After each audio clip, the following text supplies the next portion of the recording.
2020년 7월 15일 새벽 설교입니다. 오늘 본문은 역대상 16장 1절에서 43절까지입니다.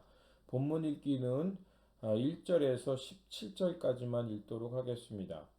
하나님의 궤를 메고 들어가서 다윗이 그것을 위하여 친 장막 가운데에 두고 번제와 화목제를 하나님께 드리니라. 다윗이 번제와 화목제를 드리기를 마치고 여호와의 이름으로 백성에게 축복하고 이스라엘 무리 중 남녀를 막론하고 각 사람에게 떡 한 덩이와 야자 열매로 만든 과자와 건포도로 만든 과자 하나씩을 나누어 주었더라.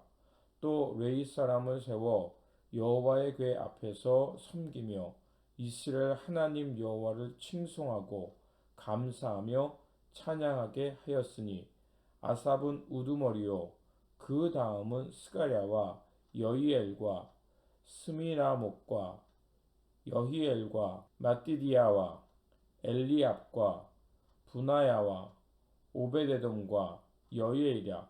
비파와 수금을 타고 아삽은 재금을 힘있게 치고 제사장 분하야와 야하시엘은 항상 하나님의 언약궤 앞에서 나팔을 부니라. 그날에 다윗이 아삽과 그의 형제를 세워 먼저 여호와께 감사하게 하여 이르기를 너희는 여호와께 감사하며 그 이름을 불러 아뢰며 그가 행하신 일을 만민 중에 알릴지어다. 그에게 노래하며 그를 찬양하고 그의 모든 기사를 전할지어다. 그의 성호를 자랑하라. 여호와를 구하는 자마다 마음이 즐거울지로다. 여호와의 그의 능력을 구할지어다. 항상 그의 얼굴을 찾을지어다. 그의 종 이스라엘의 후손 곧 택하신 야곱의 자손 너희는 그의 행하신 기사와 그의 이적과 그의 입의 법도를 기억할지어다. 그는 여호와 우리 하나님이시라. 그의 법도가 온 땅에 있도다.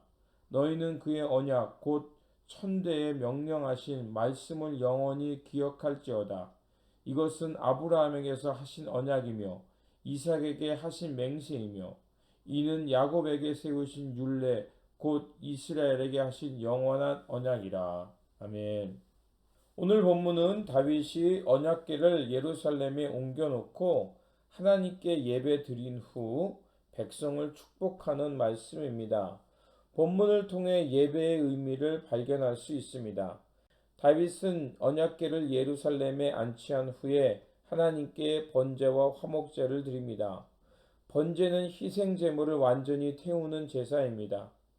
이것은 하나님께 완전히 또는 온전히 드림을 의미합니다. 죄에 관련해서는 관계의 회복을 의미하지만 죄에 관련이 없는 경우에는 하나님께 온전히 자신을 드리는 헌신과 관련되어 있습니다. 화목제는 하나님과의 관계가 회복된 후 이웃들과 그 제물을 함께 나눠 먹으면서 하나님의 평안과 기쁨을 이루어겠다는 약속을 하는 것입니다. 그래서 본문 2절과 3절에서 이렇게 말합니다. 다윗이 번제와 화목제 드리기를 마치고 여호와의 이름으로 백성에게 축복하고 이스라엘 무리 중 남녀를 막론하고 각 사람에게 떡 한 덩이와 야자 열매로 만든 과자와 건포도로 만든 과자와 하나씩을 나누어 주었더라. 그렇습니다. 다윗은 하나님께 제사를 드린 후에 백성을 축복하며 각 사람들에게 떡과 야자 열매 과자를 나누어 주며 그 기쁨을 나누었습니다. 예배자의 삶의 모습이 무엇인지 말하고 있습니다. 예배자의 삶이란 주일뿐만이 아니라 일상에서 하나님의 기쁨을 이웃들과 나누는 겁니다. 그러면서 하나님의 평화, 하나님의 화평의 세계를 이루어가는 것입니다. 그리고 다윗은 거기서 멈추지 않았습니다. 4절에 보면 또 레위 사람을 세워 여호와 궤 앞에 섬기며 이스라엘 하나님 여호와를 칭송하고 감사하며 찬양하게 하였으니라고 적혀져 있습니다. 레위 사람들을 세워서 하나님의 언약궤 앞에서 섬기게 하며 하나님의 이름을 칭송하고 감사하며 찬양하게 했다고 합니다.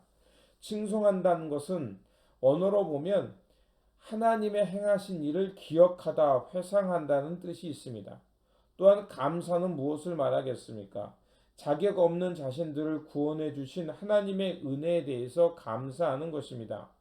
그리고 찬양한다는 것은 하나님의 신실하심, 즉 하나님께서 언약을 신실하게 지키시고 이스라엘 백성들을 사랑하시는 그 하나님의 은혜와 사랑을 자랑하는 것, 즉 다른 사람에게 하나님의 행하신 업적을 알리는 것입니다.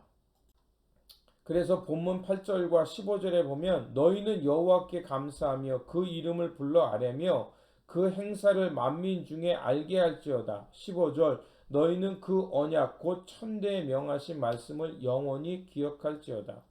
예배자의 모습이 바로 이런 것입니다. 하나님의 은혜를 입은 것으로 끝나는 것이 아니라 감사하고 기억하면서 하나님의 이 거룩한 은혜와 사랑을 자랑하며 이웃들에게 전하는 것입니다. 그렇습니다. 한 번으로 끝나는 것이 아니라 하나님의 역사를 기억하면서 여호와 하나님의 구원에 감사하면서 그 은혜와 사랑을 만민에게 자랑하는 것이 바로 진정한 예배의 모습인 것입니다. 그래서 다윗은 이 일을 귀중함을 알았기에 아삽과 그 형제들 세워 항상 날마다 예루살렘에서 언약궤를 지키며 섬기게 했고 사독과 그 형제 제사장들을 세워 기브온 산당에서 아침과 저녁으로 번제를 드리도록 했습니다. 또한 해맹과 여두둔과 택함 받은 사람을 통해서 하나님께 늘 감사하게 했습니다. 여호와의 위대하심을 깨닫고 그 은혜와 사랑에 감사하는 것이 바로 참된 예배자의 모습이기 때문에 그렇습니다. 하나님을 잘 믿고 잘 섬긴다는 것은 무엇일까요? 제가 예전에도 말씀드린 것처럼 신앙생활을 잘 한다는 것은 하나님께 어떠한 모습으로 예배 드리는가로 결정된다고 했습니다. 예배는 우리 주일뿐만이 아니라 우리 일상의 모습이 드러나기 때문에 그렇습니다. 바로 참된 예배자라는 것은 하나님께 예배 잘 드릴 뿐만이 아니라 하나님과 화목한 그 화평과 화목을 가지고 오늘 우리가 함께 살아가는 그 일상 속에서 이웃들과 그 하나님의 평화를 이루는 모습으로 드러나기 때문에 그렇습니다. 그렇습니다. 하나님은 우리를 하나님의 예배자로 택하시고 부르셨습니다. 또한 우리는 왕 같은 예배자로 오늘 이 땅에 보내셨습니다. 그렇다면 우리의 할 일은 무엇이겠습니까? 바로 하나님의 예배자로서 하나님께 충성을 드리며 하나님과 화평을 이룬 그 평화를 가지고 이웃들과 그 평화를 이루며 사랑하는 모습이 되어야 합니다. 그리고 그 모습이 우리 일상 속에 드러날 때 그것이 진정한 예배, 신령과 진정으로 드리는 예배자의 모습입니다. 그러므로 오늘이라는 일상 속에서 주 여호와의 말씀을 기억하면서 우리에게 베푸신 구원에 감사하면서 그분의 은혜와 사랑을 찬양함으로써 오늘 이 일상 속에서 참된 예배자로 하나님의 이름을 높이며 살아가는 삶이 예배가 되는 예배자가 되어 살아가시기를 다시 한번 주님의 이름으로 축원드립니다. 기도하겠습니다. 우리의 예배를 받으시기에 합당하신 하나님, 다윗이 언약궤를 예루살렘으로 옮겨놓고 번제와 화목제를 드리며 또한 이웃들과 화평을 이루는 모습을 통해 참된 예배자의 모습을 깨닫게 하셨습니다. 또한 다윗은 그러한 예배가 지속될 수 있도록 제사장과 레위인을 두어 날마다 감사의 예배를 드리게 했습니다.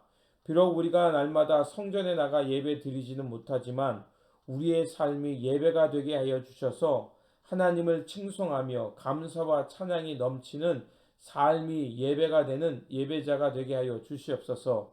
그래서 우리의 삶을 통해 하나님의 영광이 드러나며 주님의 이름을 높이며 살아가는 삶이 예배가 된 예배자의 모습, 삶의 자리가 되게 하여 주시옵소서. 우리 구주 예수 그리스도의 이름으로 기도드립니다.